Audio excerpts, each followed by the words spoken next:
permasalahan yang lain ya. Next slide.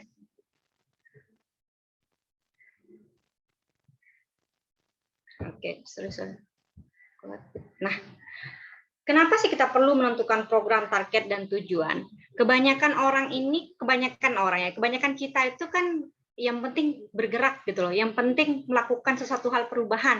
Tapi nanti ujung-ujungnya bakal stuck di tengah jalan atau bakal ketika melaksanakan suatu program, misalnya programnya udah ada nih, tetapi kok gagal gitu loh, karena kebanyakan relawan itu tidak memperhatikan, jarang melakukan riset itu apa sih sebenarnya yang diperlukan oleh masyarakat gitu loh.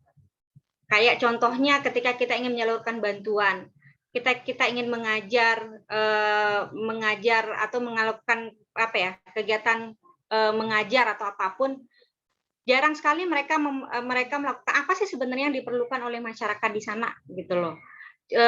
Jarang sekali mereka apa sih sebenarnya dibutuhkan oleh masyarakat di sana gitu. Itu kenapa riset itu sekali lagi penting ya, untuk menentukan program, untuk menentukan sasarannya siapa aja. Karena kan dalam bidang lingkungan ini kalian bisa menentukan sasarannya, entah itu masyarakat secara umum, entah itu anak-anak, entah itu mahasiswa university atau apapun itu ya. Jadi hasil riset ini akan berguna untuk kalian bisa membuat program yang sesuai dan tepat sasaran ya. Dan tujuannya itu pun akan tercapai gitu loh, untuk meminimalisir kegagalan itu sendiri. Terus yang kedua itu, kenapa ini penting?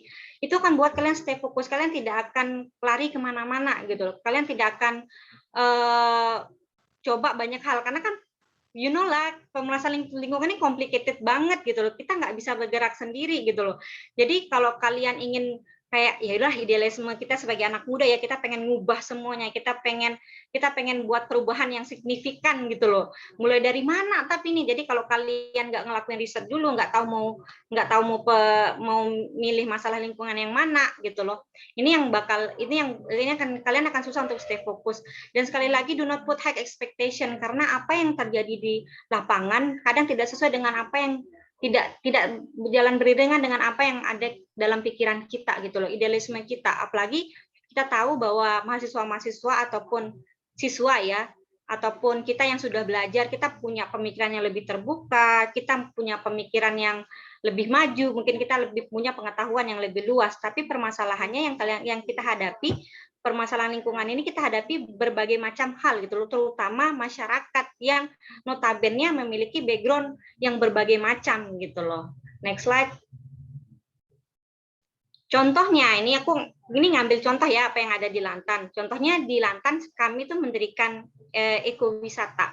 Ekowisata ini bentuk pergerakan dalam bidang lingkungan ya. Tidak hanya sebenarnya di desa wisata. Ekowisata ini is not only about environmental, but kita juga nge-cover isu tentang perempuan, kita nge-cover isu tentang sosial, kita nge-cover isu juga tentang pendidikan gitu loh. Jadi tidak hanya lingkungan, tetapi sekarang saya fokus ke skop tentang lingkungan itu sendiri. Nah, Bali Lantan ini, moto kami itu kan experience the nature and the life of local people. Kita bagaimana sih kita membawa tamu-tamu asing itu untuk merasakan pengalaman sebagai orang lokal. Nah, tujuan kami itu apa? Kita udah nge-set up tujuan kami, karena orang jarang, kalau dulu ya, aku nggak tahu kalau sekarang. Kalau dulu orang tuh jarang banget pengen melaksanakan desa ekowisata. Kenapa? Karena keuntungan untuk pribadi itu sangat sedikit gitu loh. Dan sustainable tourism, tujuan kita pertama untuk menggerakkan sustainable tourism. Nah,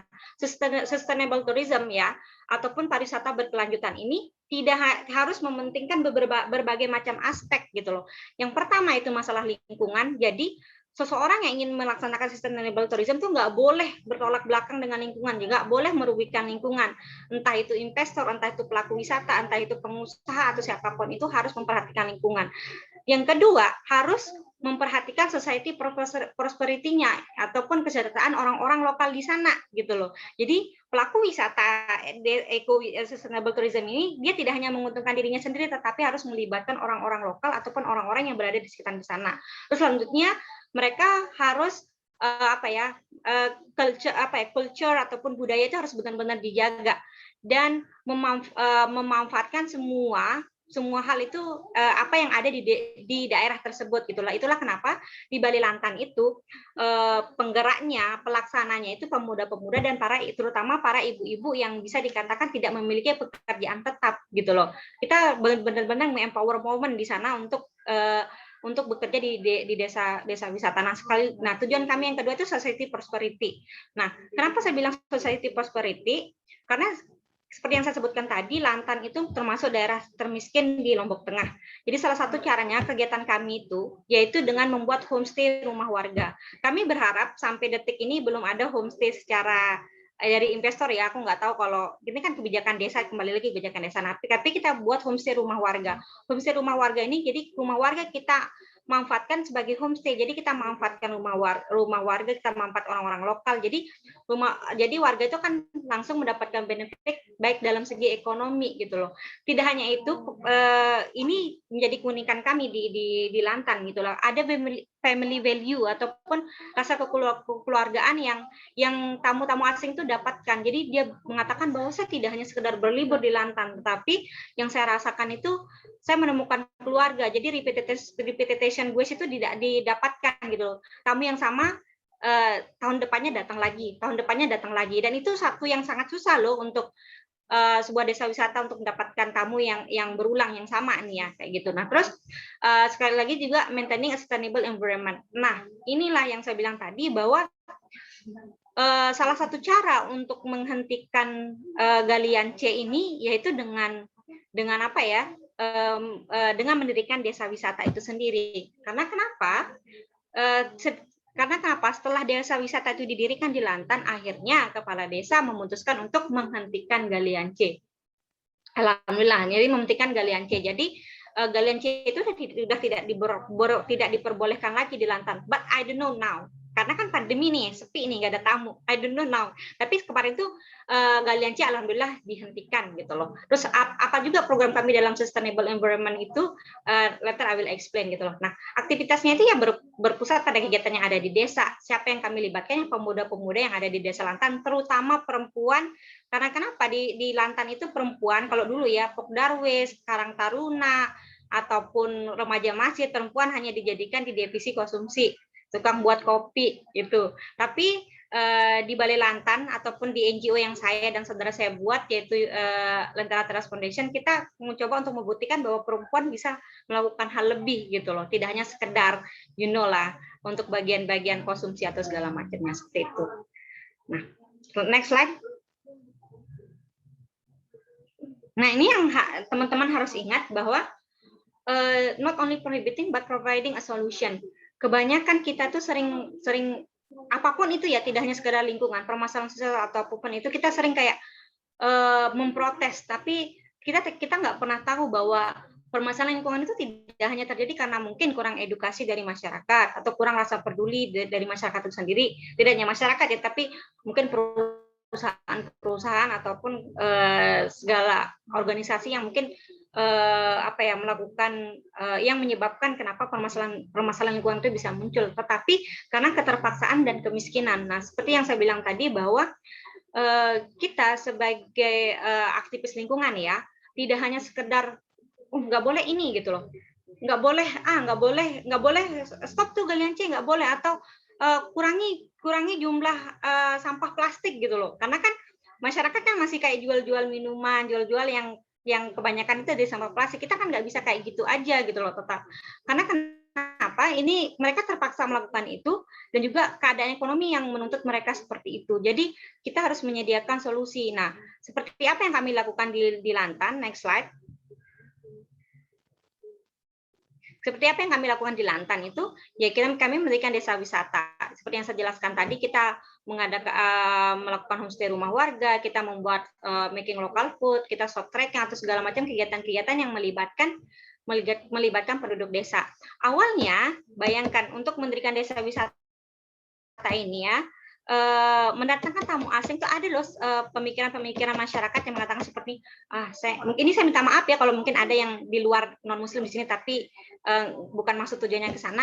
Ada masyarakat yang berpendapat seperti ini, saya nggak mau terima tamu asing. Kemudian ada salah satu penduduk yang kita pengen jadikan rumah homestay ya. Dia bilang gini, saya nggak mau ntar saya ikutan kafir deh, kan mereka nggak sholat, nggak itu kan satu hal yang lucu ya, masih ada loh yang berpikiran seperti ini.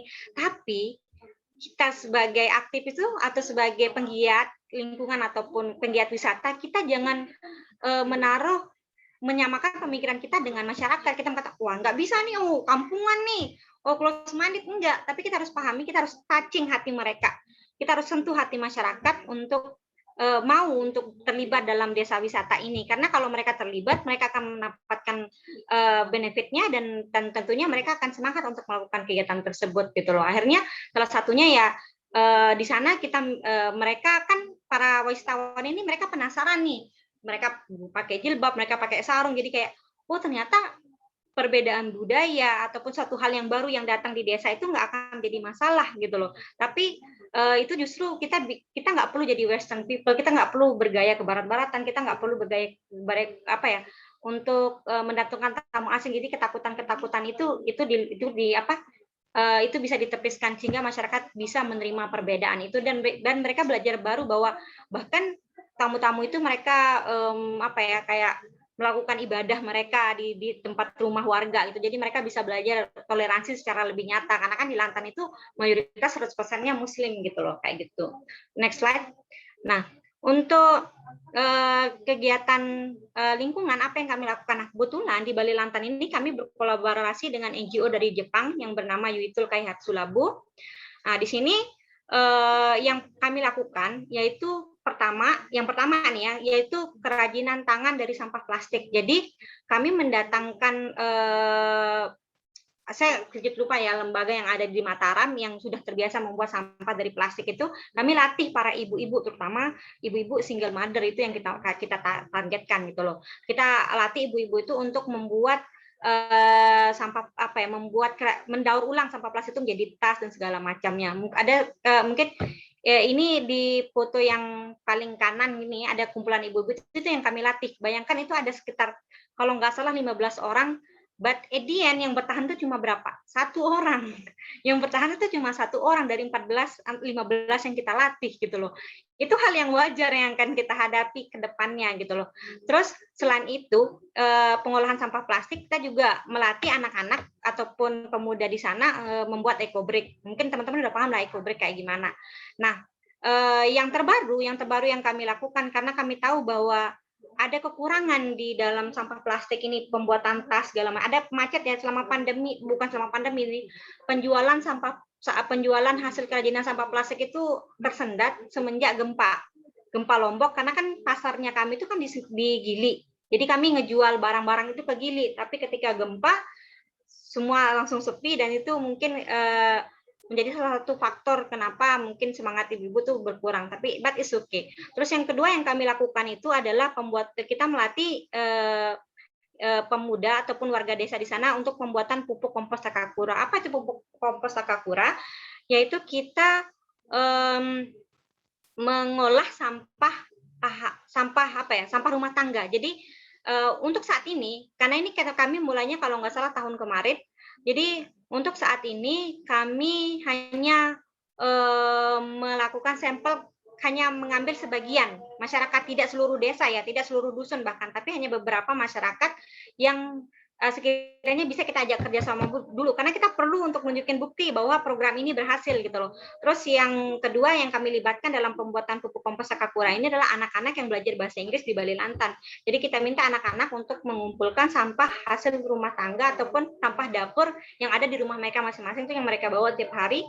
Terus itu yang mungkin untuk proses pembuatan pupuk kompos Takakura ini teman-teman bisa lihat di channel YouTube-nya Yuitul Kaihatsu Labo. Di sana prosesnya bagaimana dan bagaimana kami menjalankan kegiatan tersebut, teman-teman bisa lebih lengkapnya di sana. Nah itu yang kami lakukan gitu loh. Nah Dan juga ketika kita ingin menunjukkan satu proyek ini kan kebetulan dari NGO dari Jepang ini dia pengennya tidak hanya sekedar program selesai udah nggak ada kaitannya apa-apa lagi gitu loh.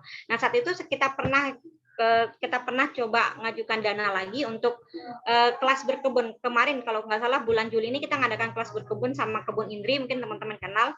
Nah di sana kenapa kita ngadakan kelas berkebun ini? Padahal kan basicnya masyarakat di sana kan petani gitu loh, yang justru sudah paham gitu loh. Tapi ada beberapa hal yang mungkin yang masyarakat itu nggak tahu dalam segi ilmu menanam segala macamnya. Nah di sana kebetulan yang kami manfaatkan itu ya pupuk kompos itu sendiri. Jadi secara tidak langsung bahwa pupuk kompos yang kita buat ini dengan itu yang kita manfaatkan untuk kelas berkebun.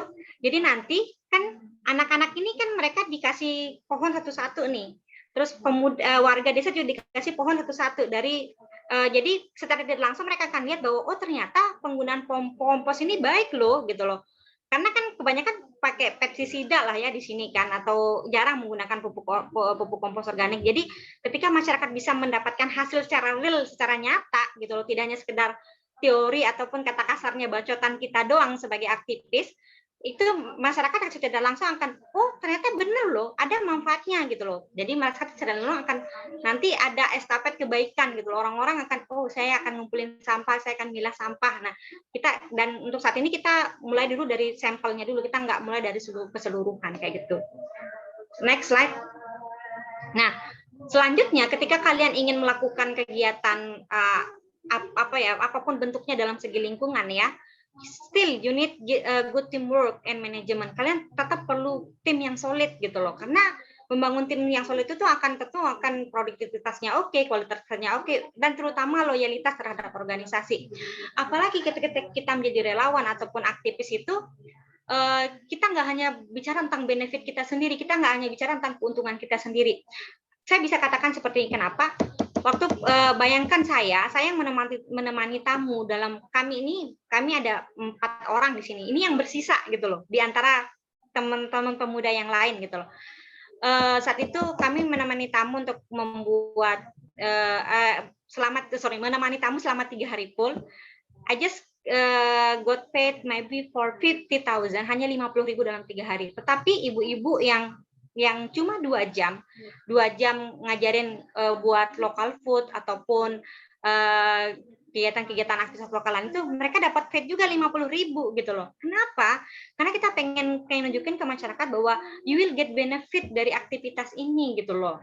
Baik dalam segi ekonominya, terutama kan ya kita pengen nunjukin bahwa ada benefit loh yang didapatkan dari masyarakat ini gitu loh. Karena kalau mereka pentingnya desa wisata itu mereka kan secara tidak langsung juga akan memelihara lingkungan, mereka juga akan membuang sampah dengan baik dan benar, mereka juga akan berpartisipasi dalam kegiatan ini.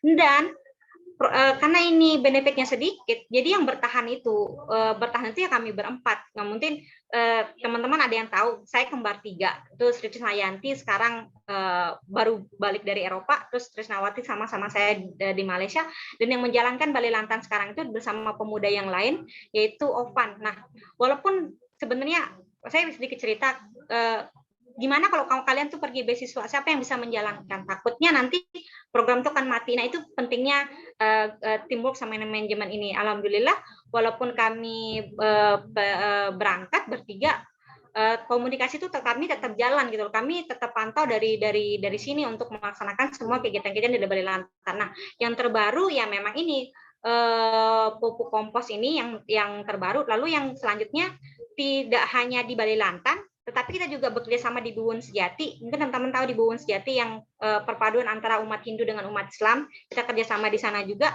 Dan besoknya Balai Lantan juga akan bersama dengan Yuitul untuk masalah hutan bakau yang ada di Gili Lampu. Nah itu untuk next selanjutnya, itu proyek kami selanjutnya kayak gitu. Untuk dalam segi lingkungan kita pengen desa wisata itu juga, konsep desa wisata yang ada di Balai Lantan itu bisa tercipta di tempat-tempat lain. Nah, target kami itu yang ada di Gili Lampu seperti itu. Next slide. Nah, hal selanjutnya yang bisa kalian lakukan itu kolaborasi. Kenapa kolaborasi ini penting?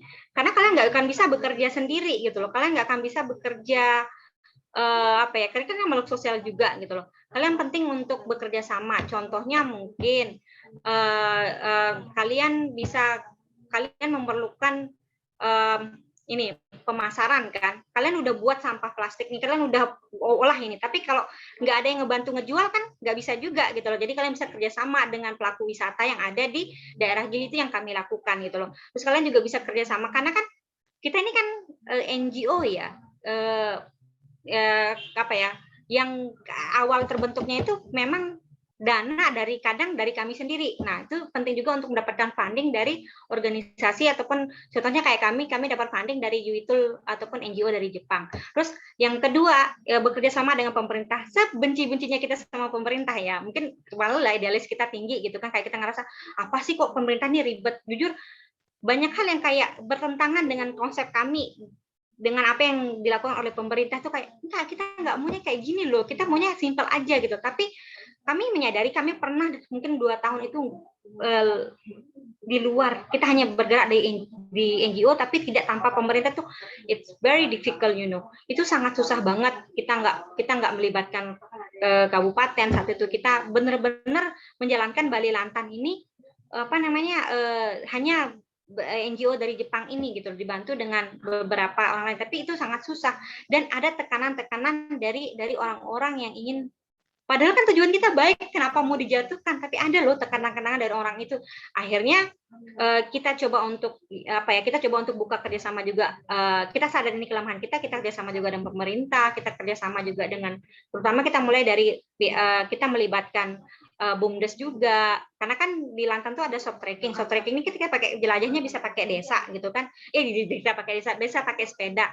Nah di kebetulan di Lantan itu ada BUMDes yang bagian sepeda, jadi kita bisa pinjam alat-alat dari BUMDes untuk dimanfaatkan. Jadi sudah langsung kita bantu untuk menjalankan kegiatan yang ada di Lantan gitu loh. Dan yang kedua juga kita ada trekking ke Rinjani, kita baru buka tahun kemarin, walaupun mungkin belum resmi, kita ada trekking ke Rinjani. Di sana alat-alatnya itu kita dapatkan dari Pok Darwis.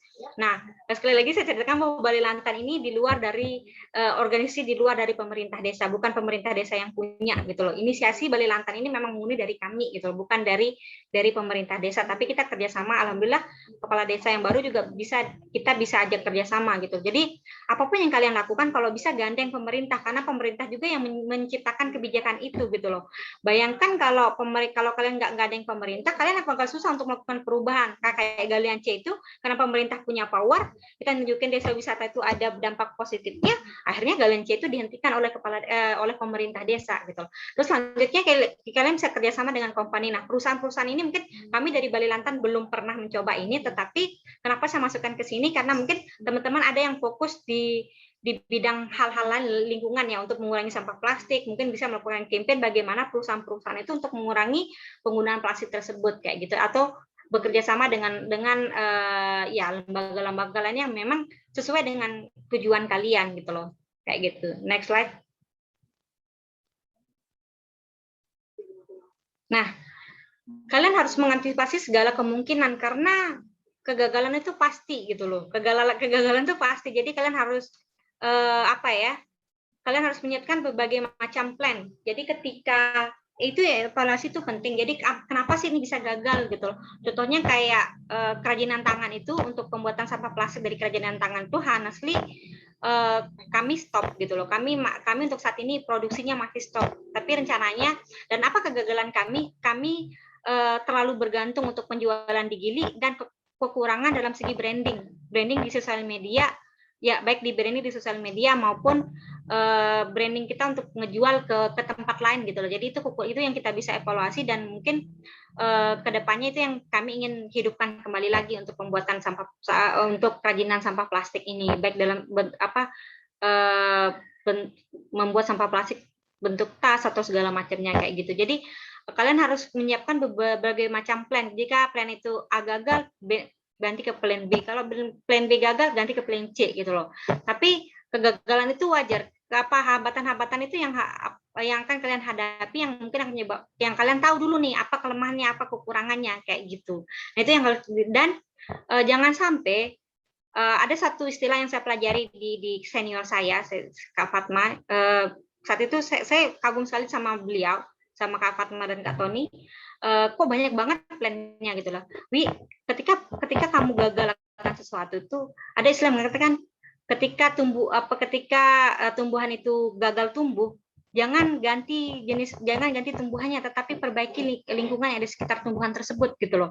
Jadi kadang ada orang nih, keseringan orang ketika dia gagal melakukan kegiatan aktivis ataupun kegiatan relawan atau apa, pindah ke tempat yang lain, saya ngerasa nggak cocok, atau pindah ke satu. Tapi yang perlu kita lakukan itu adalah kita perbaiki ide kita, perbaiki rancangan kegiatan kita gitu loh. Apa yang salah gitu loh di sana gitu loh.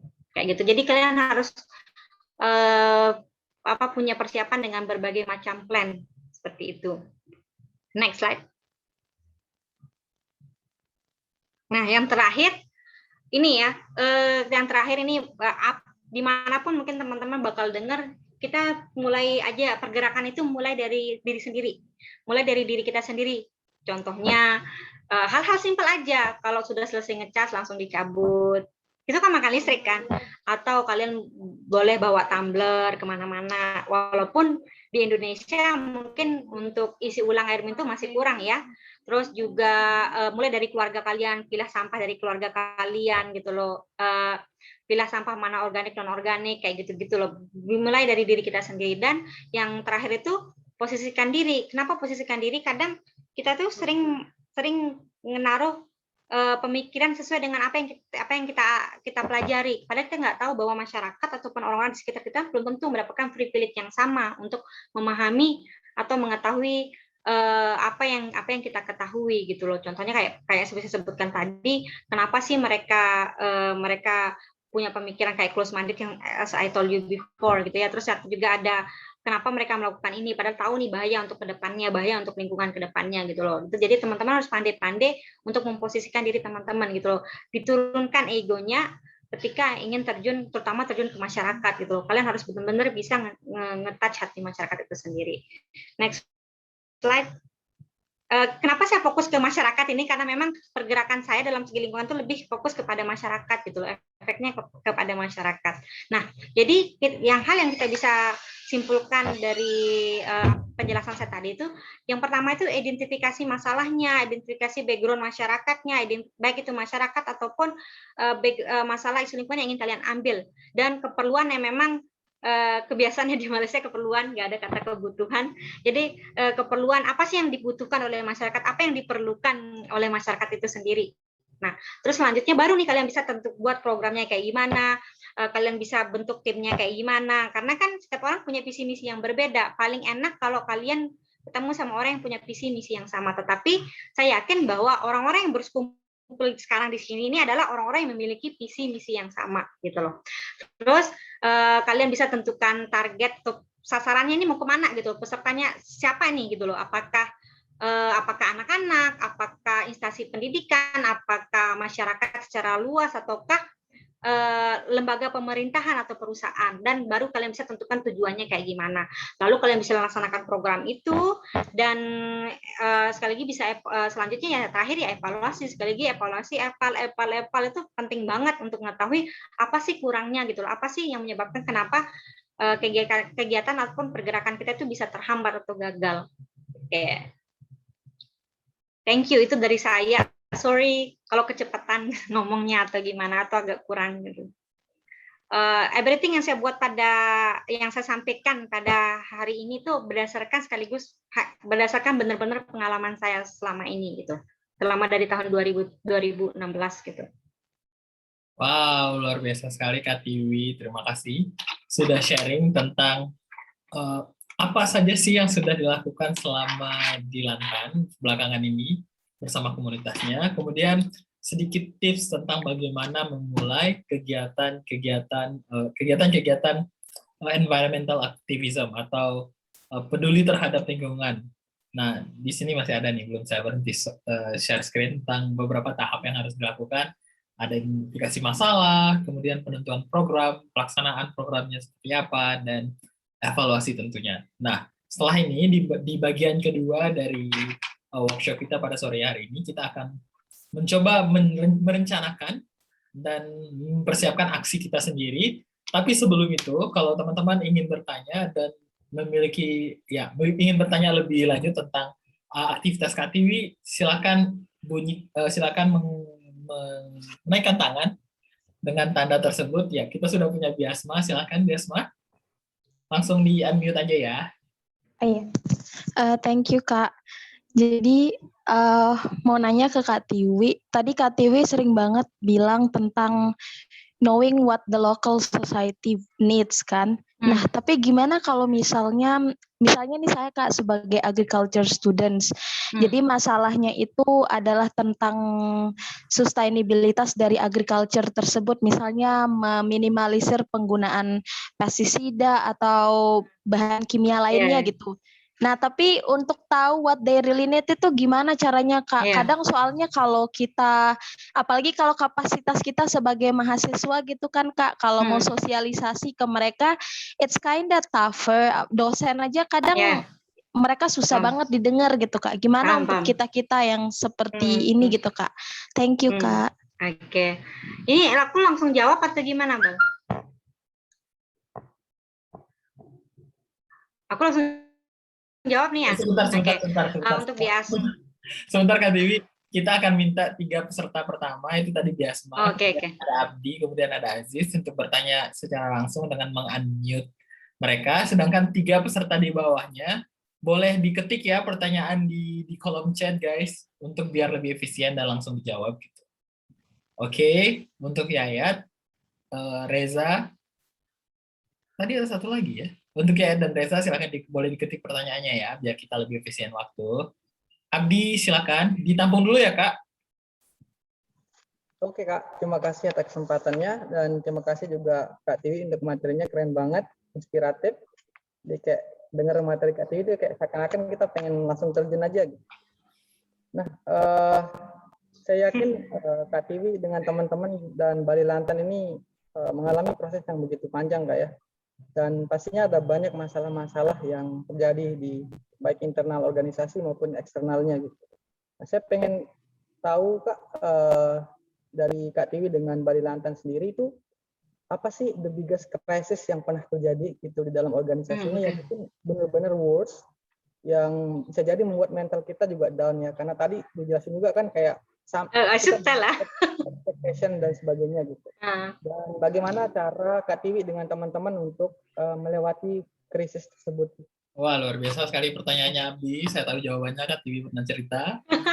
I should tell or not, I don't know. Itu bisa filter lah itu. Yayat, jangan lupa ya pertanyaannya diketik. Selanjutnya disimpan dulu ya Kak, udah tahu kan jawabannya. Aziz, Abdul Hakim Aziz, silakan. Oke. Pertanyaan saya tadi kan katanya untuk menggait hati orang itu kesampingkan ego dulu kan, that's right. Aktivis gitu. Nah, tapi kan biasanya aktivis-aktivis itu kayak egonya tinggi, kayak membara kan untuk memperjuangkan agendanya. Nah, itu gimana sih? Gimana sih caranya jadi aktivis yang progresif gitu, jadi kayak bukan hanya mementingkan agendanya tapi juga kepentingan orang gitu. Ini. Oke, mantap sekali. Kita tampung dulu, kita jawab ya 3 pertanyaan pertama datang dari Biasma yang tentang kalau gerakannya berbasis pertanian gitu. Bang. Pestisida dan lain macam sebagainya, itu ke masyarakatnya seperti apa. Kemudian dari Abdi tentang aktivis dari Aziz. Silakan Kak Tiwi. Yang pertama itu semua keluhannya sama gitu loh, pemerintah, bahkan NGO kami yang kerja sama Jepang, Bu Kori bilang udah lakukan ini loh, tapi kenapa masyarakat Indonesia tuh tetap bandel buang sampah gitu loh, sering kayak gitu kan. Atau contohnya kayak dalam agrikultur kan, apalagi penggunaan pestisida masih tinggi ya. Kita nggak bisa gimana Biasma, ini suatu budaya ataupun suatu hal yang sudah turun-temurun dilakukan, dan kita nggak akan bisa mencapai itu dalam hal instan gitu loh. Jadi menurut saya pribadi, walaupun saya nggak bergerak dalam bidang itu gitu loh, tetapi hal yang bisa kamu lakukan tuh maybe you can try from yourself. Buat kebun, example-nya mungkin kamu bisa buat kebun sendiri di rumah. Jadi secara tidak langsung nanti ataupun buat sampel, yang cari orang yang memang jangan kita berpikir besar dulu, cari sampel atau orang-orang yang mau nih kita ajak untuk melakukan kegiatan agrikultur untuk organik itu loh, ke orang-orang yang mau diajak. Jadi nanti kalau hasilnya udah kelihatan dan memang benar-benar baik dan it's not easy ya, tidak dalam satu kali langsung plek gitu loh, enggak. Itu mungkin akan bisa secara tidak langsung akan nge-guide masyarakat. Kan masyarakat kita kan modelnya kayak gitu ya. Kalau lihat wah ini berhasil nih semuanya. Contohnya kayak di desa saya, tau nggak kopek lekong itu? Yang apa ya aku bilang, atau gini kan di Sumbawa nih, satu yang nanam jagung kelihatan nih bagus kan, banyak nih hasil jagung, semuanya ikutan nanam jagung kayak gitu kan. Nah gitulah kita cobanya, kita terapin di Lantan. Jadi kita ngambil sampel dulu, orang-orang yang kita pilih nih yang bisa kita ajak kerjasama, yang bisa berjalan kegiatan ini sampai in the last lah, sampai apapun itu, nanti secara langsung masyarakat lain akan tertarik gitu loh. Dan iya, jadi jangan terlalu berpikir terlalu luas dulu untuk mengubah semuanya gitu loh. Itu akan memberatkan kita semua gitu loh. Apa jelas nggak Biasma? Kalau itu sih dari saya gitu. Jelas Kak, thank you. Oke. Fighting-nya Biasma ya. Oke, terus yang karena itu bakal buat kita stres gitu loh. Saya pernah bilang bahwa waktu itu saya kegiatan volunteering di Malaysia, saya tuh pernah loh kayak pemikiran kayak gitu, saya ngerasa bahwa saya udah kayak gini loh, saya udah ngasih waktu saya, sorry ini aku ngingetin terus sama host jadi kayak nggak fokus. Jadi kayak gitu, jangan ketika kalian melakukan satu kebaikan, lakukan saja, jangan pernah berpikir kebaikan kalian tuh bisa ngubah itu, tapi lakukan aja kayak gitu. Itu biar kita tetap semangat untuk melakukan kebaikan itu. Terus yang kedua pertanyaannya Abi, ini aku agak sensor sedikit ya. Saya itu orang luar, bukan orang asli Desa Lantan. Bisa jadi karena ini kan karena kan ego orang kan banyak nih, apalagi di Lantan itu kan banyak orang yang ingin mau jadi leader. Nah kebetulan di Bali Lantan we don't have leader, kita nggak punya leader kayak gitu, kita bekerja sesuai dengan bidang kita masing-masing gitu loh.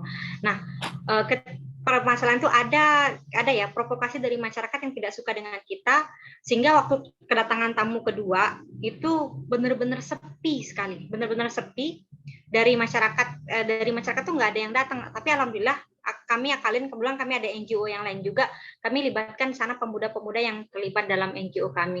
At the end akhirnya kebetulan kami kan benar-benar pembagian gajinya itu sesuai dengan waktu ataupun partisipasi mereka.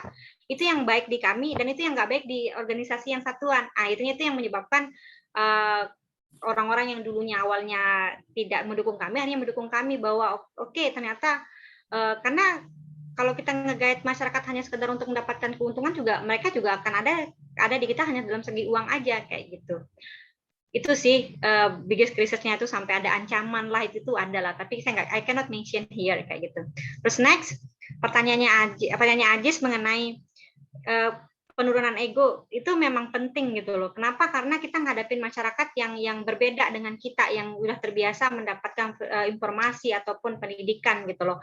Jadi menurut saya yang perlu kamu lakukan itu seperti yang saya bilang tadi sama Bi Asma, lakukan saja kebaikan itu. Jangan pernah berpikir bahwa oke, bukan urusan kita sekarang masyarakat itu berubah atau enggak gitu loh. Karena when you do everything by your heart, semua itu bisa, everything will join you, itu kata senior saya. Ketika kamu melakukan sesuatu dengan hati, maka semuanya itu akan ngikutin secara tidak langsung, nanti walaupun efeknya tidak besar, tetapi at least ada perubahan gitu loh.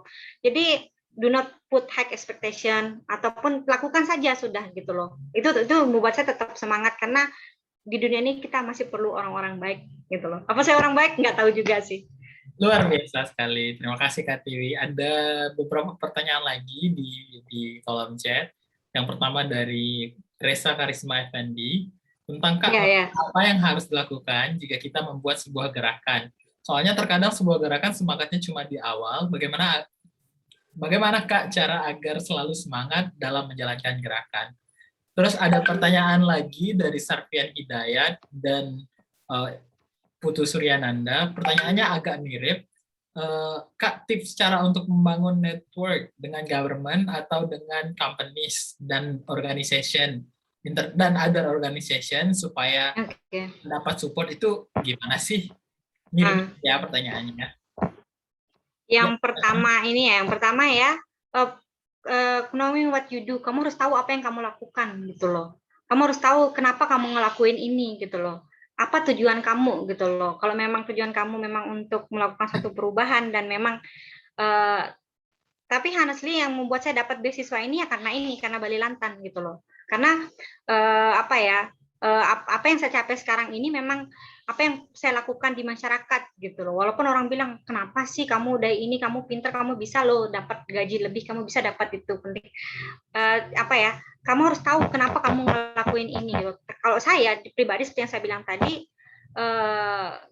saya percaya bahwa kebaikan yang kita lakukan itu pasti berdampak positif buat kita gitu loh. Itu yang buat saya tetap semangat. Ini secara pribadi ya.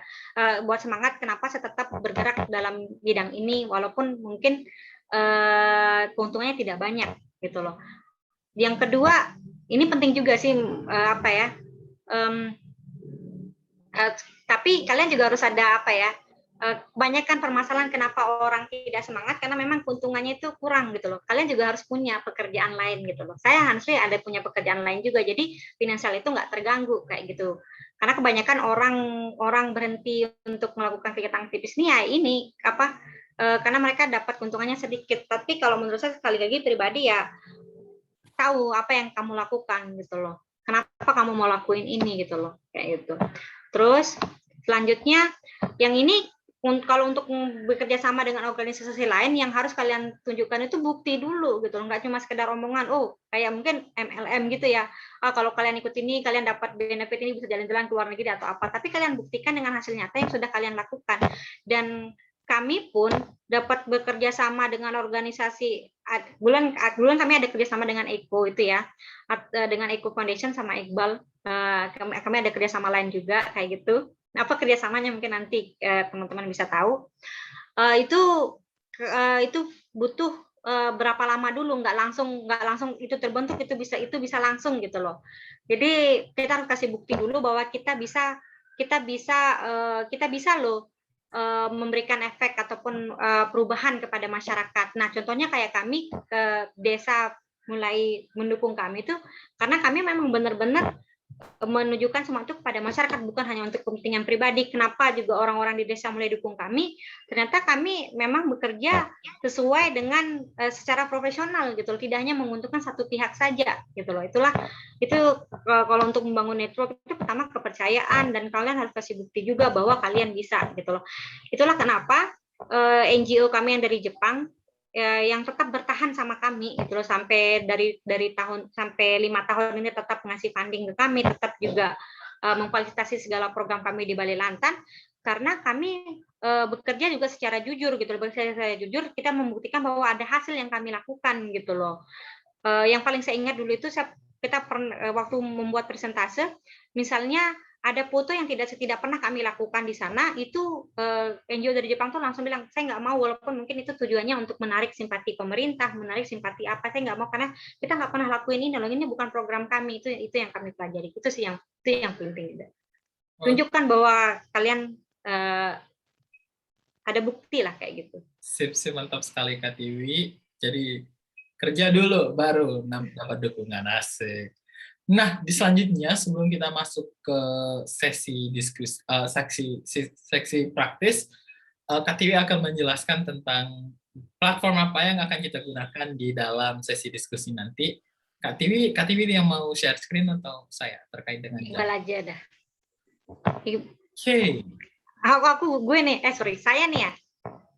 Kak Tiwi yang jelasin, saya share screen. Oke. Nah, teman-teman udah biasa pakai Jamboard nggak?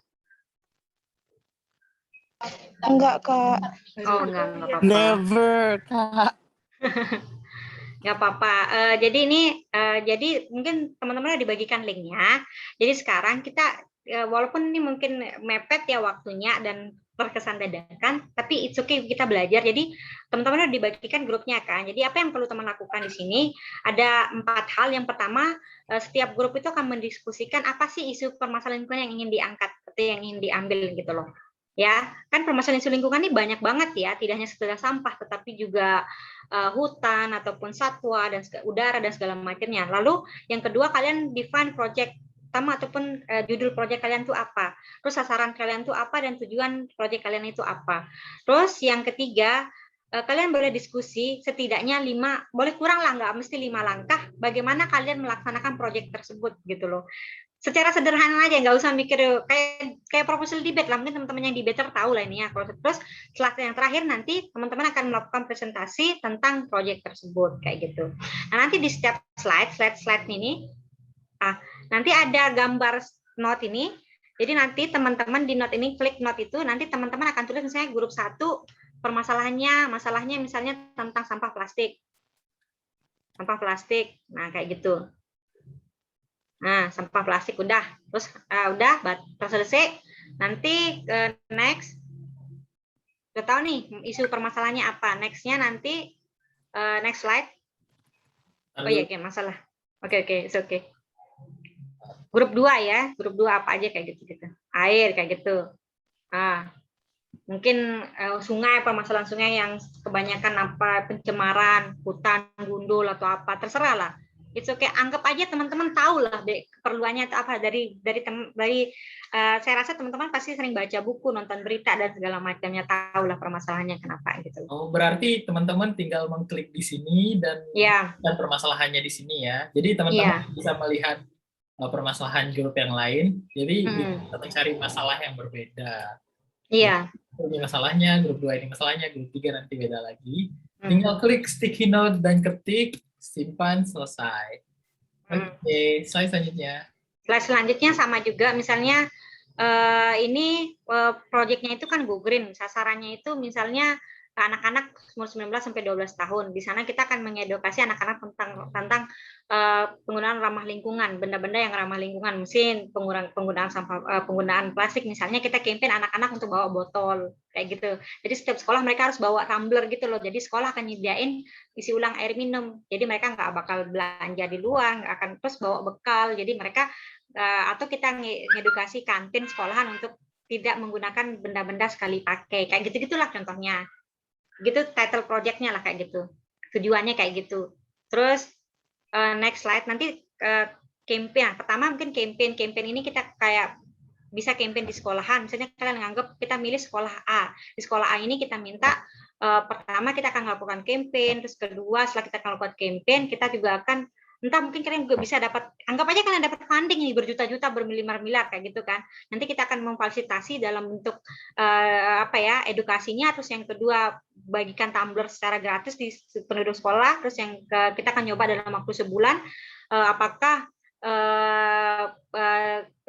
sekolah itu bisa menjalankan gitu sehingga penggunaan sampah plastik di sekolahan itu berkurang gitu. Kita mulai dari sekolahan dulu gitu loh, karena ya kayak gitu-gitulah. Itulah tulis grupnya ya, kayak gitu. Terus itu aja slide-nya ya. Nah nanti teman-teman akan presentasi dari itu aja. Dari teman-teman akan presentasi dari per slide, kayak gitu. Mulai dari ini kami angkat masalah ini, ini nama proyek kami, sasaran kami, tujuan kami, ini cara kami melaksanakan. Jangan takut. Maksudnya kayak proposal debate lah, debate proposal. Kalian buat proposal gitu. Hal-hal simpel aja. Do not think hard. Oke, terima kasih Kak Tiwi. Jadi link Jamboardnya udah kami share di grup peserta. Sekarang saya minta teman-teman untuk untuk mengubah nama tampilannya di Zoom sesuai dengan nama grupnya. Misalnya kalian grup 1, berarti nama tampilan di Zoom-nya jadi 1 spasi nama kalian. Jadi taruh kode nama grup kalian di depan biar mempermudah kalian membantu untuk masuk ke breakout room nantinya.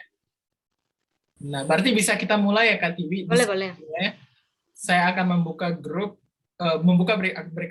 breakout room. Teman-teman bisa masuk ke breakout room sesuai dengan grup masing-masing.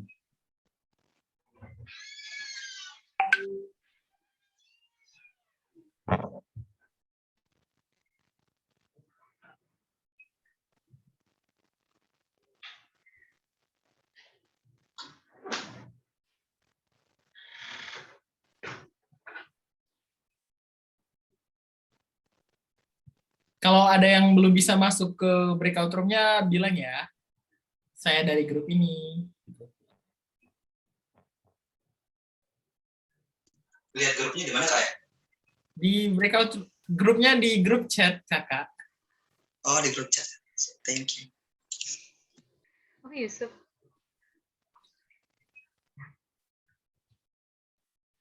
Siapa nih?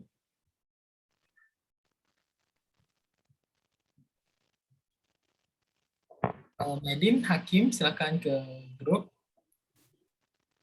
Haris, silakan ke grup.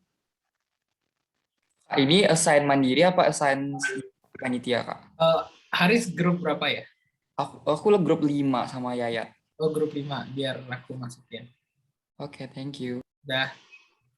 Yusuf grup berapa? Oke, silakan semuanya ke grupnya masing-masing. Medina, silakan masuk ke grupnya.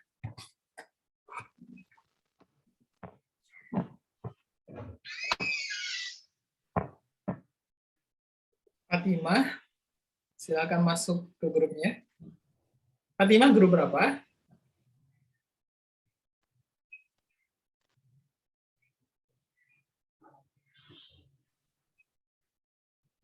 Not for open. Not for open. Open.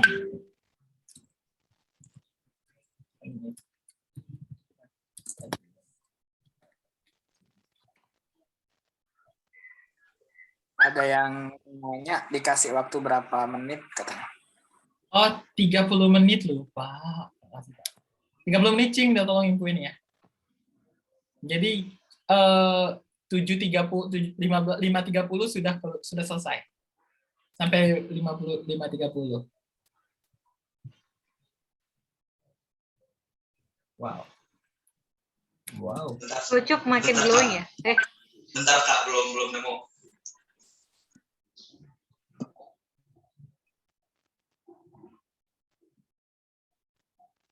Yusuf, lu grup berapa?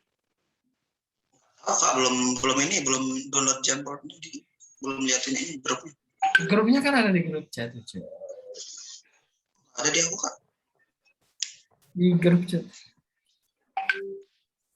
Nggak ada.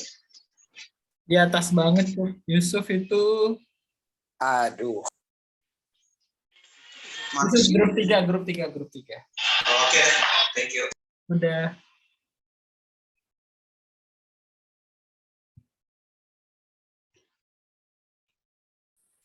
Mau tanya, ini ada satu anggota yang belum masuk dari tadi, yang Evelyn.